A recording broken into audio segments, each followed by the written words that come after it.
Aconteceu na Casa Espírita Immanuel Cristiniano, pelo Espírito Nora. Capítulo 3. Orientando os encarnados. Caro amigo, disse Castro, Joana, nossa estimada cooperadora, já nos informou superficialmente sobre a possibilidade de mais um ataque à nossa casa. Poderia nos dar maiores detalhes? O benfeitor, abraçando-os amorosamente, tratou de acalmá-los com um afetuoso sorriso, esclarecendo a seguir. O caso é realmente delicado. Castro, meu amigo, nossa instituição está sendo ameaçada por Júlio César. Mas de novo? Perguntou o responsável pela instituição no plano físico. Sim, afirmou o mentor. Ele ainda carrega ódio terrível pelo nosso movimento, não suporta as obras benemerentes de promoção à infância que executamos na Terra, os enfermos atendidos pelos médicos voluntários, os inúmeros beneficiados pela nossa farmácia, etc., além de nossa intensa e organizada atividade doutrinária. Sabes que serás um dos primeiros que tentarão derrubar. É natural que assim seja, pois és tu quem está à frente de toda a organização. Os adversários sabem da importância da função que executas, e não é preciso uma superinteligência para compreender a utilidade da ordem que conduz ao progresso. E tu estás cumprindo satisfatoriamente com os teus deveres, o que, aliás, tem garantido a ti proteção espiritual proporcional. Agora, é natural que passes pela prova como qualquer trabalhador. Certamente, compreendes que o fato de assumires uma função de direção não te coloca acima dos tarefeiros menores. Sabes que não és melhor que ninguém. Entendes a necessidade de te esforçares no caminho do próprio progresso como todos nós. Assim, não esperes privilégios. Pelo contrário, será exigido mais de ti, porque, estando à frente de tarefa tão importante, é natural que suponhamos estejas te empenhando mais do que os outros na busca de tua própria reforma íntima. Não ignoras o próprio passado, sabes que estás neste cargo para recompor com o bem e a fraternidade os desvios materiais e espirituais que proporcionaste aos irmãos em humanidade. Todos trazemos débitos a saldar junto às leis divinas. Contudo, não iremos te desamparar, terás, a partir de hoje, proteção redobrada, a fim de que não percas as forças necessárias para continuares cumprindo os labores essenciais ao bom andamento desta instituição. Entretanto, isso não te livrará das investidas das trevas. Eles tentarão de tudo, te envolverão de todas as formas. Desta maneira, evita as irritações e os aborrecimentos o quanto possível, cultivando tolerância e vigilância sempre, e quando tiveres de orientar, procura conciliar autoridade moral com fraternidade. Compreendemos, meu irmão, que realmente não é fácil. Inúmeras ocorrências te solicitam decisão rápida, várias reclamações pedindo correção, trabalhadores rompendo normas, ciúme, etc., naturais para uma casa com estas proporções. Entretanto, paciência. O exemplo tem de ser de cima para baixo. Terás de ser o espelho que refletirá a compreensão, tolerância e fraternidade. Não penses que estamos exigindo muito de ti, apenas lembrando-te dos valores do homem de bem, a que se refere o Evangelho, e estimulando-te a continuares com o trabalho que vens realizando já há algumas décadas. Segue adiante, lembra-te da prece, nós estaremos te sustentando, vibrando para que consigas estar, o quanto possível, em sintonia superior, buscando-nos em pensamento. Embora permaneçamos invisíveis, estaremos, como sempre, ao teu lado. Porque a tua disposição para o bem e o trabalho que desempenhas precisam de nossa cooperação. Temos trabalhado em benefício de tua saúde, para que os anos não pesem demais sobre ti, impedindo-te a continuidade da obra. Ainda precisarás ficar por algum tempo nesta jornada, até que aqueles que haverão de ser os continuadores estejam preparados. Por isso trabalha, suporta e testemunha o Evangelho, nesta casa que é para todos nós, bênçãos dos céus. Confiamos em teu trabalho. Administras incalculável tesouro, que precisa ser multiplicado em benefício do bem comum. Sabemos dos teus sofrimentos, das tuas dúvidas, renúncias e das tuas expectativas quanto ao retorno à vida do infinito. Calma. O teu trabalho, mesmo que carregue muitas imperfeições, te garantirá uma reentrada tranquila na vida espiritual. Com tua dedicação de todos estes anos, granjeaste a simpatia, a amizade de muitos cooperadores espirituais. Segue alerta e confiante. Não desanimes em momento algum, embora muitos não valorizem. Tua presença firme tem sustentado inúmeras criaturas, convertendo-te em verdadeiro exemplo de trabalho cristão. Mesmo que não entres na faixa vibratória dos inimigos do bem, eles desejarão te atingir através dos cooperadores e frequentadores invigilantes, que te endereçarão palavras duras a fim de cortar-te, qual navalha afiada, o coração generoso. Quando achares que irás explodir, lembra-te de que é preciso pensar na obra e, por ela, manter o equilíbrio. Todas estas orientações, que são simplesmente a vivência do cristianismo, são necessárias porque este não é um ataque comum. Júlio César está apostando todas as suas cartas, empenhando todos os seus esforços, e nós guardamos grande desejo de envolvê-lo em nossos braços, conduzindo-o ao progresso. Mas, para isso, será necessário um trabalho em conjunto. Desta maneira, precisaremos contar com o teu comando, exaltando a paciência.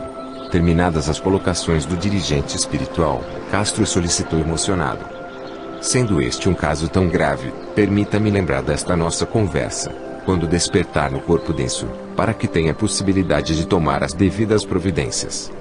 Não será possível, meu amigo. Lembra-te, nada de privilégios. Porém, guardarás a sensação de que algo desagradável está para acontecer, além de uma imagem simbólica, de uma grande casa com imensas rachaduras. Este simbolismo será gravado em tua memória física, para que te sirva de alerta sobre as possíveis infiltrações produzidas pelas fendas da invigilância humana. Isso bastará para que te coloques em guarda, aplicando, como meio de defesa, os preceitos cristãos. Esta nossa conversa continua, amoroso mentor. Objetivo apenas fortalecer-te espiritualmente.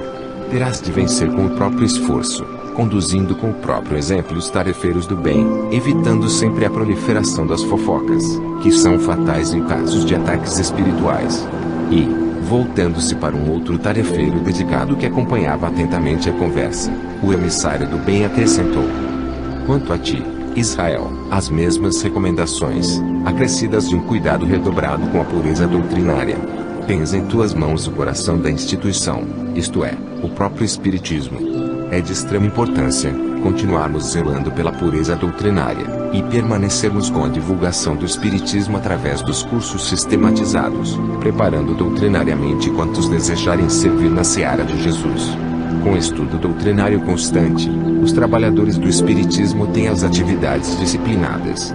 Graças à possibilidade de trabalho que os centros espíritas oferecem, muitas pessoas deixam de se perder no mundo. Vários cooperadores, encarnados, encontram aí o sustentáculo para vencer na jornada terrena. Diante de atividades nobres e valorosas, é preciso estarmos atentos, pois os obsessores cruéis terão no âmbito doutrinário sua maior atuação. Tu também, Israel, serás procurado pelos adversários da bondade. Tua alma, igualmente, será ferida, teu nome, motivo de maledicência. Entretanto, é preciso esqueceres de ti mesmo, deixando de lado as conversas improdutivas, que naturalmente surgirão, empenhando-te exclusivamente no trabalho. Uma das armas que os inimigos da paz certamente utilizarão, serão os modismos. Haverão de explorar todos os tipos de crenças populares, agitando ondas de novidades doutrinárias. Todos aqueles que não estiverem firmes doutrinariamente poderão ser levados de roldão, e não estranharemos se, na casa, houver certa evasão, por verificarem a impossibilidade da aceitação das ideias antidoutrinárias. Outros se deixarão fanatizar por comunicações esdrúxulas, revelando uma multiplicidade de sistemas empolgantes, coloridos, envolventes, mexendo com o ego das pessoas. Não faltarão os desejosos em imprimir mudanças na estrutura doutrinária, trazendo conceitos novos, nomenclaturas empoladas, para definir o já definido. Assim, meu amigo, de tua parte solicitamos a costumeira vigilância, a prudência característica dos estudantes sérios do Espiritismo, a firmeza em Kardec, bom senso e, como sempre, rigor.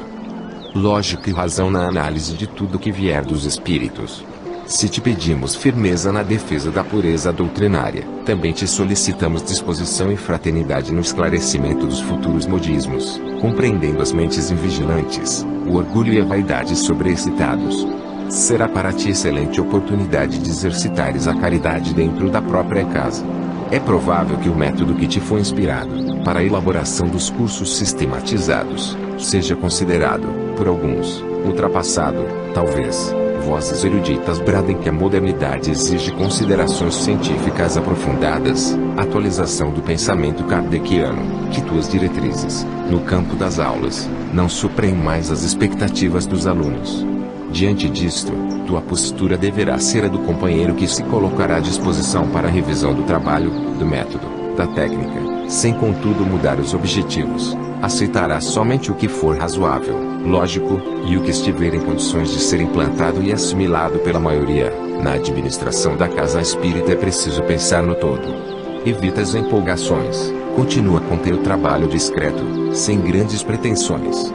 E se porventura os doutores em espiritismo te solicitarem alterações drásticas, propondo implantações de novas ideias, acolhe-os com simpatia, respeitando-lhes o modo de pensar, esclarecendo-os quanto possível, sem contudo incorporar, nas atividades desta casa, o que não esteja em absoluto acordo com as obras básicas. Lembrando que o estudo doutrinário, no centro espírita, deve envolver todos os níveis de compreensão humana, evitando-se ao máximo a valorização e evidência daqueles que dispõem de maiores recursos intelectuais. Estes deverão utilizar sua bagagem para ajudar os menos favorecidos no campo do intelecto a compreenderem mais e melhor nossa santa doutrina. Continua, portanto, com a simplicidade que te caracteriza, carregando contigo a discrição e o simples desejo de fazer brilhar nesta casa, acima de qualquer coisa, os ensinos de Jesus. Os verdadeiros idealistas não exigem mudanças da noite para o dia. Os que desejam cooperar, sabem aguardar o momento oportuno, revestindo-se de humildade. Desta maneira, quando os adversários da verdade te visitarem, guarda confiança, busca-nos na prece, consulta as obras básicas e espera, guardando a consciência de que estes companheiros poderão estar sob forte influência negativa inebriando-lhes o pensamento, impedindo o raciocínio sádio e, por isso mesmo, necessitarão de nossa compreensão, misericórdia e carinho. Lembra-te de que igualmente serás perseguido, os inimigos da verdade da mesma forma desejarão tentar-te. Acalma-te, também estaremos contigo. Teu trabalho segue satisfatoriamente, tuas responsabilidades são muitas, teus testemunhos são consideráveis, tuas conquistas, apesar de tuas imperfeições naturais, são respeitáveis. Por isso, segue adiante, meu irmão, na certeza de que, diante dos sofrimentos que este processo de invasão trará, Deus, o Senhor da vida, tudo sabe. Procuremos retirar destas provas, experiência e aprendizado para nossa alma, agradecendo ao Criador pela abençoada oportunidade de cooperação no bem. Sacrifica-te, o quanto possível, em benefício desta instituição que beneficia multidões dos dois planos. Coloca-te à disposição do bem, incessantemente, aproveitando a tempestade de criaturas infelizes que se aproxima de nós, para disciplinar os pensamentos, sintonizando com esferas maiores. Evita colocar a organização acima da bondade e da fraternidade. No relacionamento humano, disciplina e amor devem andar juntos. O resto deixa com Deus e segue o teu caminho. Quando despertares, concluiu o mentor, pouco recordarás destas orientações, contudo, estaremos contigo, produzindo as intuições necessárias para que sejamos vitoriosos. E, voltando o olhar amoroso para os dois representantes da instituição em questão, finalizou dizendo: retomem ao corpo confiantes, Deus é por nós. Terminadas as orientações e esclarecimentos, o mensageiro espiritual abraçou longamente a dupla de cooperadores em desdobramento, conduzindo-os pessoalmente à terra. Pela manhã, Castro acordou com um estranho sentimento e a lembrança de imagem curiosa. Mais tarde, relatando ao responsável pela direção doutrinária a impressionante vivência espiritual, deu a seguinte interpretação: Israel, tive um sonho interessante. Eu também, relatou o amigo. Sonhei que eu e você permanecíamos à frente de respeitável instrutor espiritual. Não, disse Castro. Meu sonho foi diferente. Pude vislumbrar nossa casa espírita completamente infestada por rachaduras, permanecendo angustiado até o momento, como se estivesse pressentindo dias difíceis para esta instituição. Israel fechou ligeiramente os olhos, como se buscasse os amigos espirituais, interpretando a vivência espiritual do amigo desta maneira. Nossa casa com rachaduras pode significar que o trabalho deste templo será abalado. Sem dúvida, respondeu Castro. Chamarei agora mesmo um profissional para verificar as estruturas do centro, Quem sabe as paredes guardem trincas que desconhecemos. Talvez algumas de nossas obras assistenciais estejam precisando de verificação e, se for necessário, faremos reformas materiais urgentes. Interrompendo a fala do amigo, Israel lembrou. Isso pode ser, também, um simbolismo. Rachaduras, brechas, infiltrações. Quem sabe é um alerta do plano espiritual para fortalecermos nossa vigilância, evitando em nosso templo as fendas no campo do espírito. A propósito, continuou o dirigente doutrinário, acordei com um desejo de promover entre os nossos cooperadores um estudo acerca da casa espírita, seus objetivos, trabalho e trabalhadores, bem como a necessidade de convivência pacífica entre os tarefeiros do Cristo. O que me diz? Acredito seja oportuno, respondeu o presidente em tom de profunda reflexão. Enquanto eu verificarei o aspecto físico, você congregará os cooperadores tratando do aspecto moral. Não que estejamos fanatizados pelos sonhos, mas já que nossas interpretações revelam prudência e bom senso na administração desta casa, não vejo mal em tomarmos as providências necessárias.